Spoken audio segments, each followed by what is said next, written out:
నమో శ్రీ వెంకటేశాయ.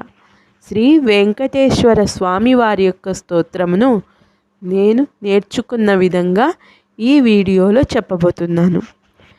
కమలాకుచ చూచుక కుంకుమతో నియతారు నితాతుల నీలతనో కమలాయతలోచనలోకపతే విజయీ భవ వెంకట శైలపతే. కమలాకుచ చూచుక కుంకుమతో నియతారు నితాతుల నీలతనో కమలాయతలోచనలోకపతే విజయీ భవ వెంకట శైలపతే. సచతుర్ముఖ షణ్ముఖ పంచముఖ ప్రముఖాఖిల దైవత మౌళిమణే శరణాగతవస్తల సారనిదే పరిపాలయ మాం వృషశైలపతే.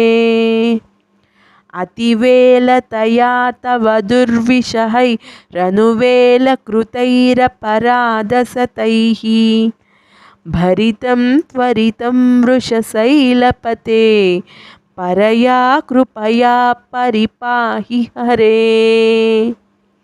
అధివేంకటశైలముదారమతే జనతాభిమతాధికదానరతాత్ పరదేవతయా గదితాని గమైః కమలాదయితాన్న పరం కలయే.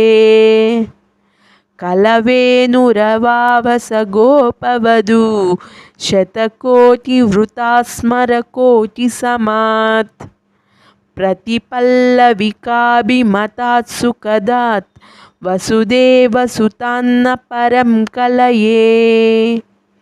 అభిరామ గుణాకర దాశరథే జగదేక ధనుర్ధర ధీరమతే రఘునాయక రామ రమేశ విభో వరదో భవదేవ దయా జలదే. అవనీతనయా కమనీయకరం రజనీకర చారుముఖాంబురుహం రజనీచర రాజతమో మిహిరం మహనీయమహం రఘురామమయే. సుముఖం సుహృదం సులభం సుఖదం స్వనుజం చ సుఖాయ మమోఘశరం అపహాయ రఘుద్వయమాన్యమహం న కథంచన కంచన జాతు భజే. వినా వెంకటేశం ననాదో ననాదః సదా వెంకటేశం స్మరామి స్మరామి. హరే వెంకటేశ ప్రసీద ప్రసీద ప్రియం వెంకటేశ ప్రయచ్చ ప్రయచ్చ. వినా వెంకటేశం ననాదో ననాదః సదా వెంకటేశం స్మరామి స్మరామి.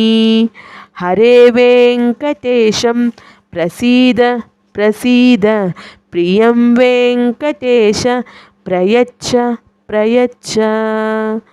అహం దూరదస్తే పదాంబోజయుగ్మ ప్రణామేచ్ఛయాగత్య సేవాం కరోమి సకృస్తే వయా నిత్య సేవా ఫలత్వం ప్రయచ్చ ప్రయచ్చ ప్రభో వెంకటేశ. అజ్ఞానినా మయా దోషాన్ శేషాన్ విహితాన్ హరే క్షమస్వత్వం క్షమస్వత్వం శేషశైలశిఖామణే.